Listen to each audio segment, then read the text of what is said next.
En manchette aujourd'hui, le groupe d'entraide en toute amitié nous parle de la Guignolée 2020.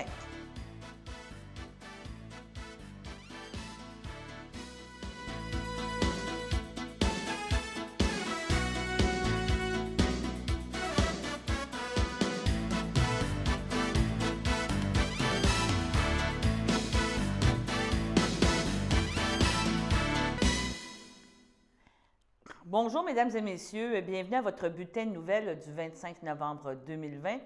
Mon nom est Danielle Yvon, directrice générale de CTRB. Nous avons eu la chance aujourd'hui de rencontrer Julie Tétrault, coordonnatrice au groupe d'entraide en toute amitié, qui nous parle des paniers de Noël et de la Guignolée pour 2020. Écoutons l'entrevue qu'elle nous a accordée. Bonjour Julie, vous êtes responsable, coordonnatrice au groupe d'entraide en toute amitié et bienvenue chez nous là, en présentiel, ça fait du bien. Et Julie, on est fin novembre et je vois sur les réseaux sociaux et c'est vraiment des grosses interrogations. Il y a toujours la Guignolée, les paniers de Noël avec le groupe d'entraide en toute amitié et comment ça fonctionne cette année? Oui, en fait, présentement, les formulaires sont disponibles pour les paniers de Noël. On les fait pour Berthierville et Sainte-Geneviève de Berthier. Cette année, exceptionnellement, là, étant donné qu'avec la COVID, on n'est pas certain de la quantité de dons qu'on va recevoir au niveau des denrées, on a décidé de limiter ça pour l'instant à un panier par adresse. Okay. Les formulaires sont disponibles à la friperie Labito, au comptoir de meubles en toute amitié. Comment qu'on fonctionne cette année avec la COVID, c'est de venir chercher le formulaire, le remplir, par la suite nous téléphoner pour prendre un rendez-vous. Okay. Puis par la suite, vous allez pouvoir venir porter, dans le fond, le formulaire à l'organisme. Pour les personnes qui sont déjà membres, on demande simplement la petite carte verte 2020-2021. La carte de membre, c'est suffisant. Pour les personnes qui ne seraient pas membres de l'organisme, à ce moment-là, on va demander une preuve de résidence, comme quoi vous habitez bel et bien à Berthier ou Sainte-Geneviève de Berthier, et également une preuve de vos revenus pour dire que vous êtes, dans le fond, à faible revenu. Et c'est pour, il y a une date limite sûrement pour présenter la demande? Oui, tout à fait. La date limite, c'est vendredi le 27 novembre 2020 donc, pour téléphoner à l'organisme pour prendre un rendez-vous. OK, d'accord, pour prendre un rendez-vous. Oui, tout à fait. D'accord. Donc, il vous reste 2 jours. Le numéro de téléphone, toujours le même? Oui, le 450-836-6966. Vous pouvez contacter Stéphanie Rost au poste 1. Je sais que sur les formulaires, ils disent poste 0, poste 2 pour me joindre moi. Par contre, Stéphanie n'était pas encore en poste quand on a imprimé les formulaires. Donc, vous pouvez vraiment la contacter, elle, au poste 1 à ce moment-là. Et comment ça va fonctionner? Normalement, vous aviez une guignolée, là, les pompiers, en association avec les pompiers de la région. Ils passaient de maison en maison, mais je pense que cette année, ça ne sera pas faisable. Non, c'est ça. Avec le COVID, malheureusement, cette année, on est en zone rouge. Le porte-à-porte avec les pompiers et les cadets, comme on faisait là, en collaboration avec la Société Saint-Vincent-de-Paul de Berthier, ça ne sera pas possible cette année. Par contre, ce qu'on a décidé de faire, c'est d'ouvrir à l'organisme 2 samedis en décembre, donc soit les samedis 5 décembre et le samedi 12 décembre de 10h à 15h.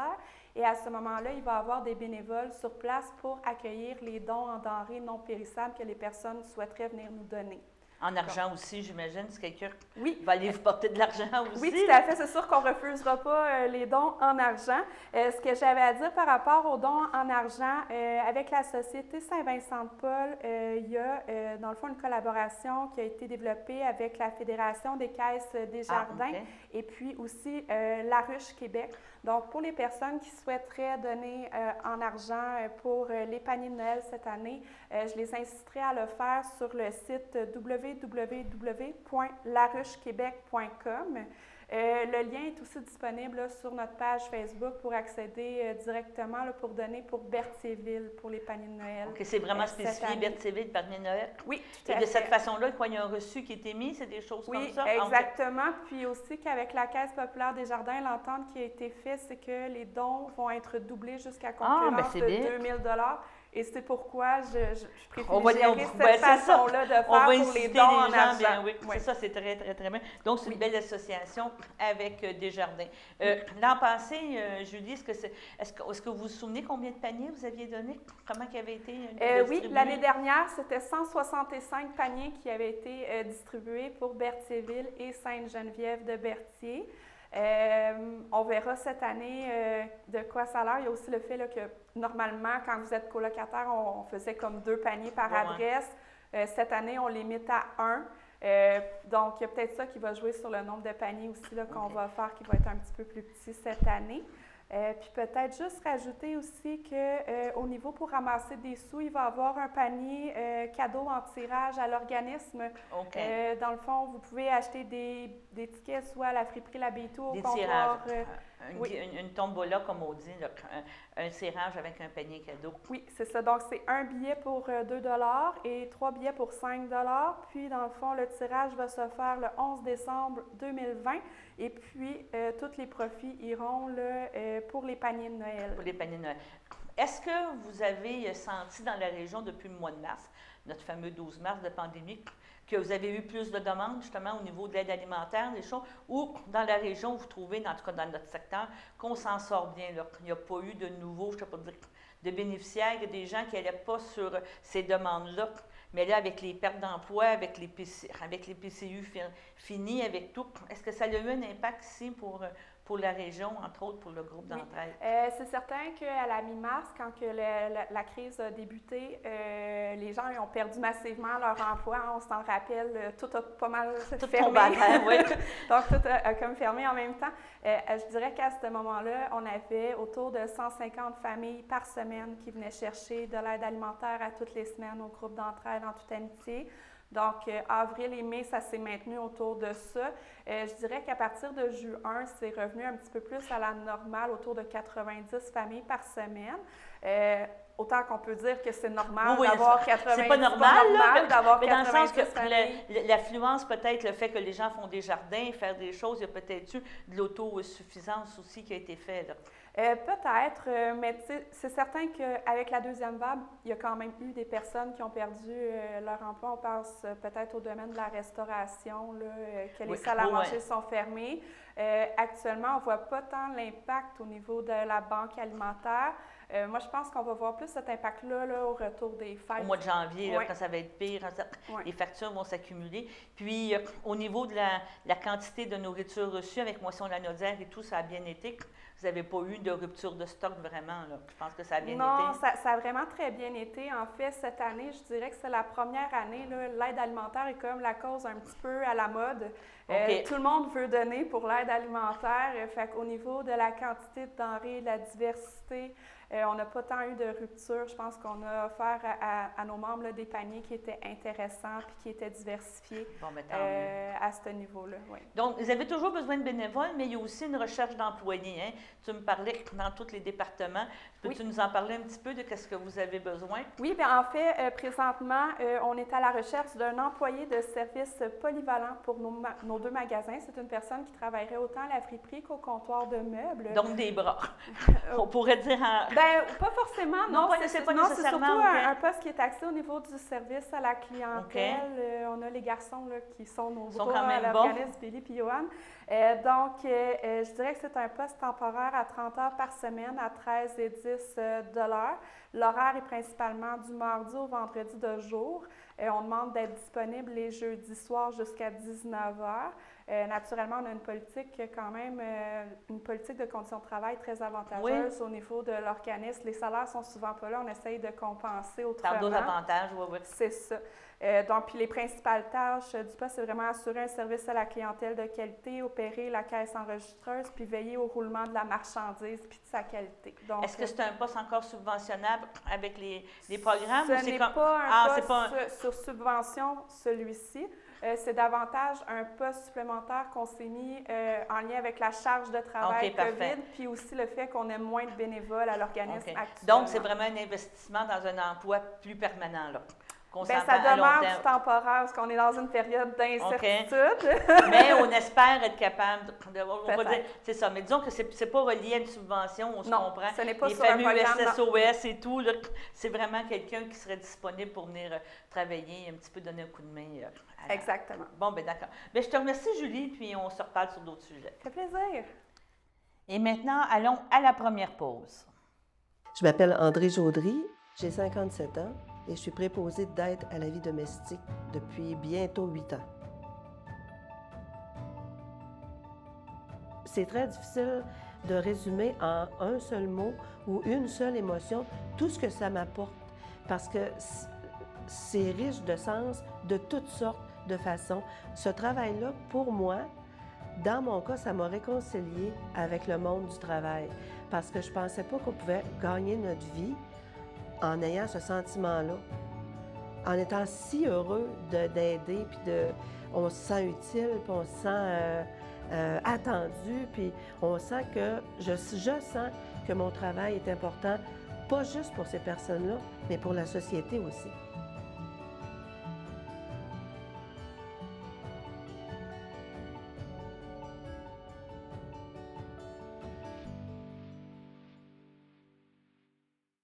Le samedi matin, dès 9h30, nos téléspectateurs sont invités au Super Bingo télévisé diffusé de nos studios de Berthierville. Depuis maintenant une vingtaine d'années, plusieurs adeptes de la télévision régionale se sont partagés un montant de 600 $ disponible chaque semaine lors de cette joute de bingo télévisé. Un animateur et 3 bénévoles se succèdent à la caméra dans le but de vous faire passer une petite heure agréable et payante le samedi matin. On peut se procurer les cartes de jeu chez les dépositaires autorisés participants, c'est-à-dire à Berthierville, le dépanneur Formule 1 rue Gilles Villeneuve, le marché IGA Extra sur la rue Gabrielle Brissette, le marché Métro rue Notre-Dame, la pharmacie Proxime rue Frontenac, le garage Pétroté sur la rue Gilles Villeneuve et à Saint-Ignace de Loyola, le marché Aldo rang Saint-Michel, le dépanneur Le Magasin Esso sur le chemin de la Traverse. C'est un rendez-vous tous les samedis matins à 9h30 sur les ondes de CTRB, votre télévision régionale et communautaire.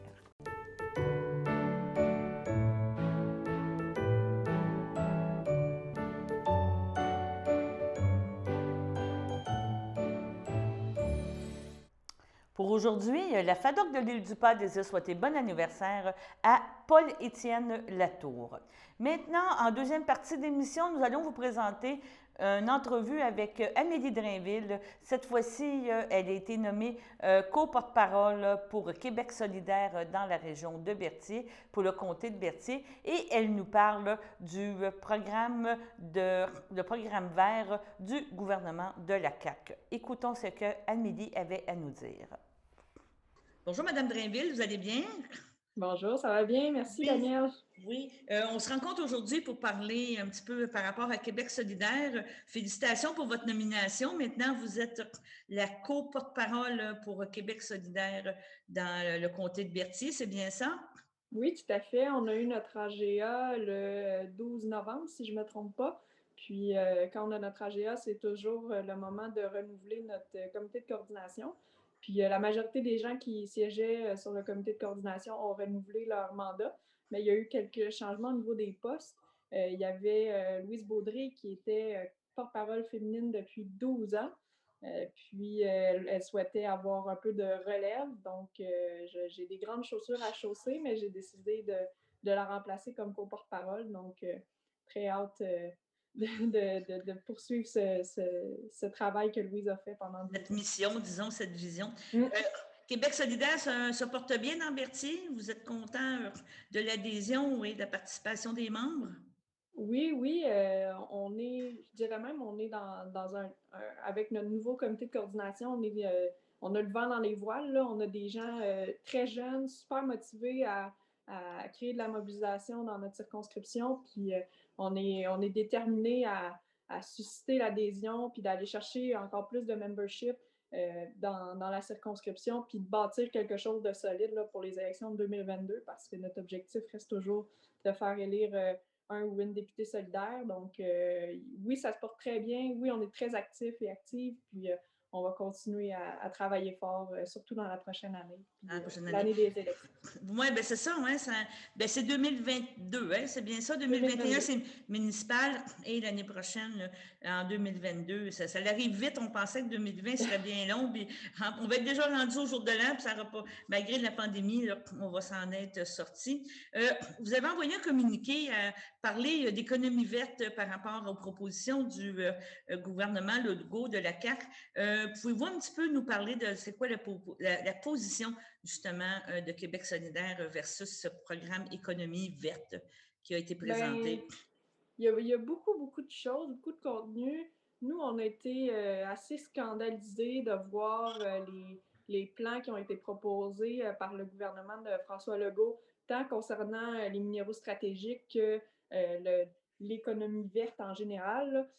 Si je me penche plus sur les minéraux stratégiques, ce qu'on a compris, nous, à Québec solidaire Berthier, c'était que oui, le gouvernement voulait faire un plan pour les filières du lithium et du graphite au Québec, qu'on parte de l'exploitation des minéraux jusqu'au recyclage, puis que tout le processus se fasse au Québec. Soit, c'est super bien, mais la vision qui est derrière, c'est, de ce qu'on a compris, de transférer l'ensemble du parc automobile à essence vers un parc automobile électrique. Oui.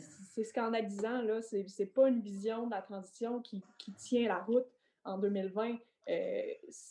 Les voitures en elles-mêmes sont un mauvais mode de transport, qu'il soit électrique ou à essence. Oui, je comprends. Oui. Donc, nous, notre vision, c'est que oui, il faut développer la filière du lithium et du graphite, mais en plus, il faut que ça se fasse dans le cadre d'un nouveau contrat social minier, parce que présentement, la loi sur les mines, c'est une loi extractiviste, c'est une loi qui pille les ressources du territoire, alors que nous, au Québec, on n'en retire à peu près aucune redevance. L'exploitation ne se fait pas avec l'acceptabilité sociale nécessairement.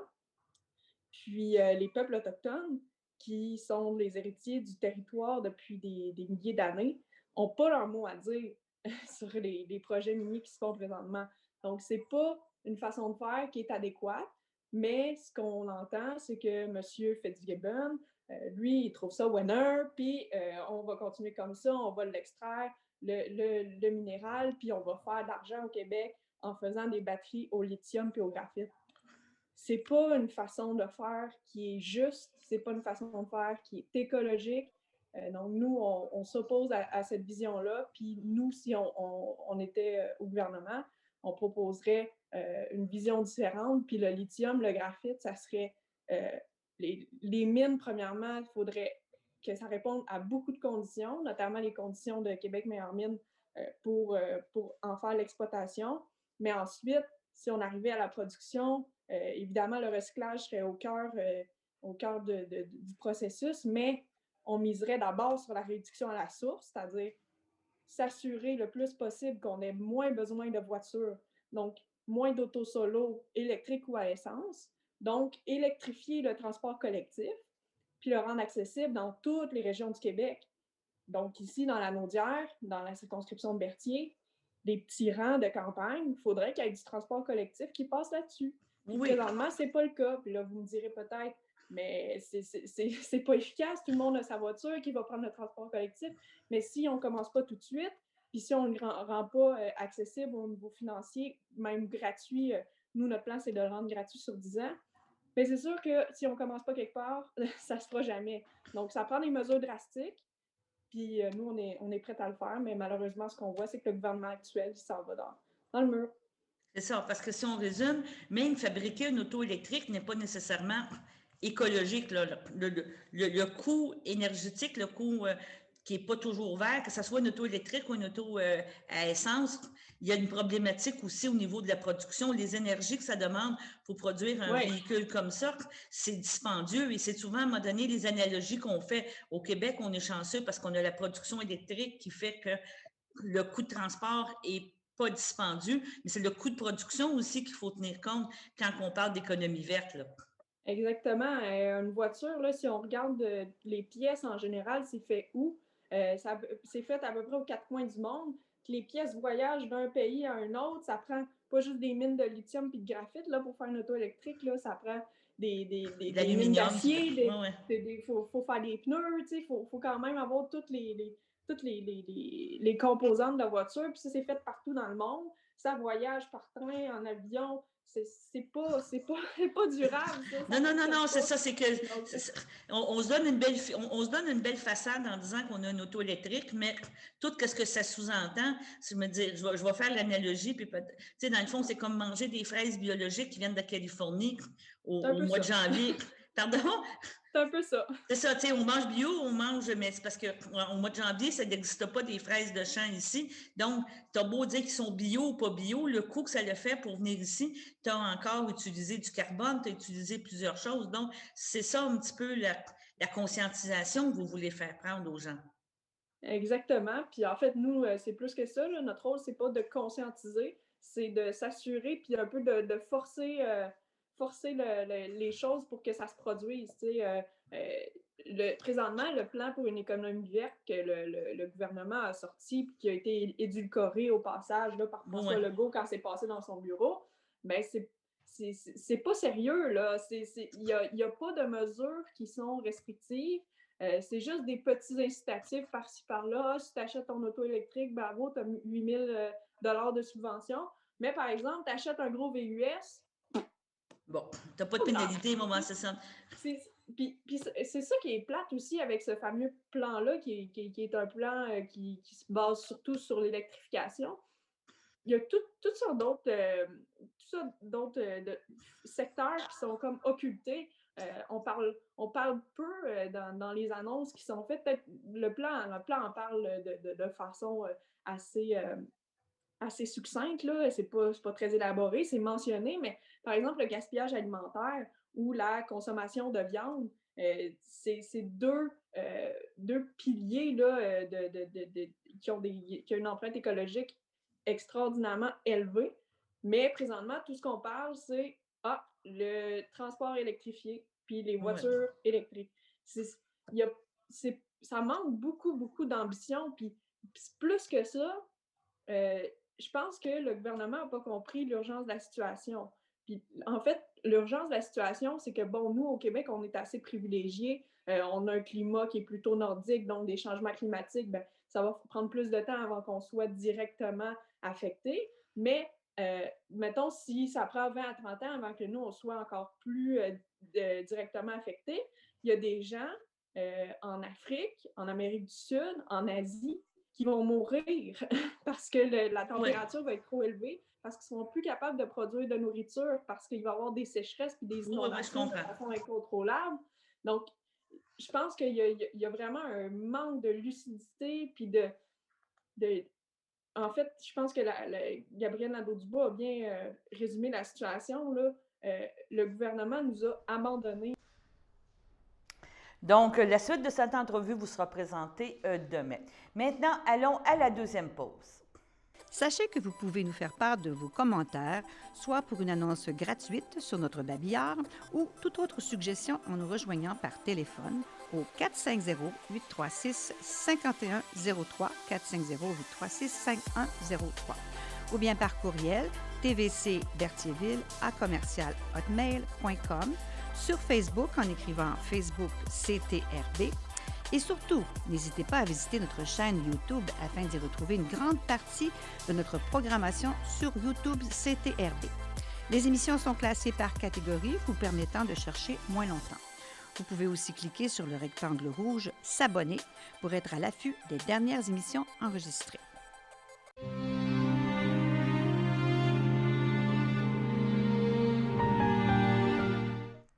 Au centre hospitalier Hôtel-Dieu de Sherbrooke, le 24 novembre, à l'âge de 87 ans, est décédé M. Maurice Durand, époux de feu Janine Saint-Antoine, demeurant à Sherbrooke, mais autrefois de Berthierville.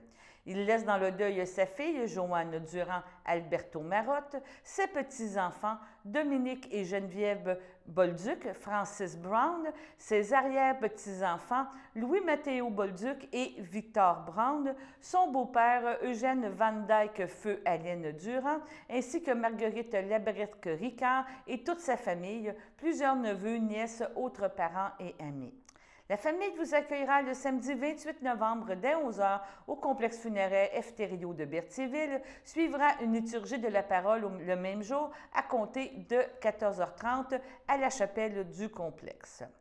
Au CHDL de Saint-Charles-Borromée, le 14 novembre, à l'âge de 81 ans, est décédé M. Angémile Bergeron, époux de Denise Guertin, demeurant à Berthierville et natif de Saint-Ignace de Loyola.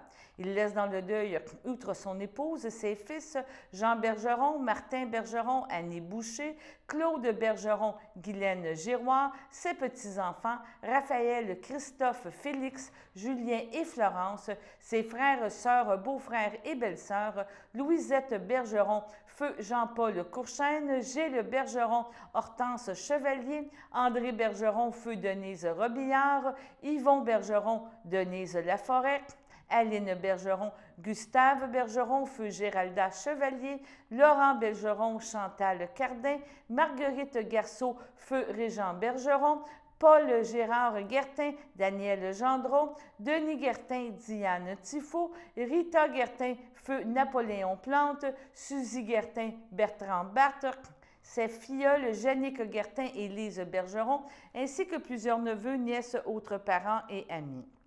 La famille a pris comme décision de reporter la cérémonie des funérailles au mois de juillet 2021.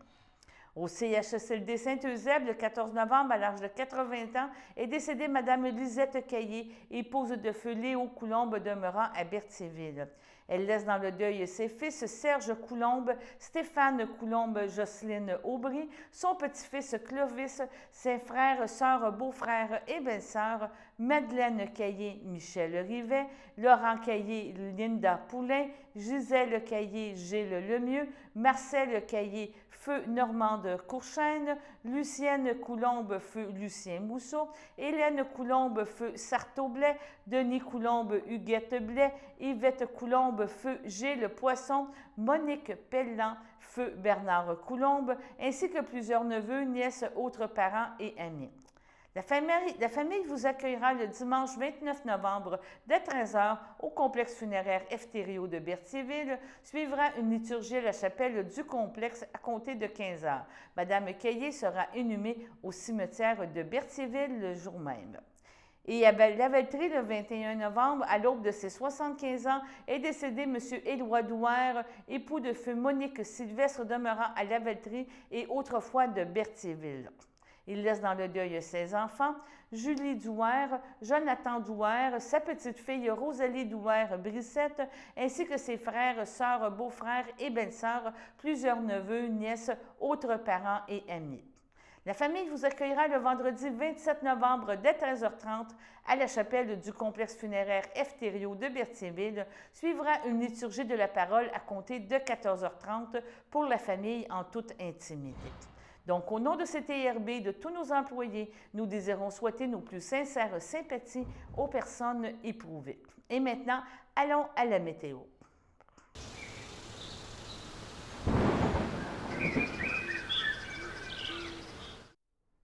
Donc, une météo vraiment de fin d'automne et début d'hiver. Donc, un système dépressionnaire apportera un mélange de pluie et de neige sur le sud de la province pour la nuit prochaine. La transition de la neige à la pluie, donc une zone de pluie verglaçante, pourrait se matérialiser tôt jeudi matin. Le verglas pourrait rendre les routes glissantes jeudi matin, comme nous avons vécu aujourd'hui toute la journée. Donc, pour ce soir, on parle d'une température entre 0 et moins 4 degrés Celsius. Dans la nuit, possibilité de pluie ou de neige. Demain, température encore là entre 1 et 4 degrés Celsius en après-midi avec un mélange de pluie et neige. Et demain soir, on parle d'une température nuageuse avec une température d'environ 3 degrés Celsius. C'était votre bulletin de nouvelles pour aujourd'hui, le 25 novembre 2020, la Sainte-Catherine, si on se souvient bien, et on vous espère que vous serez de retour demain pour un prochain bulletin de nouvelles. D'ici là, portez-vous bien.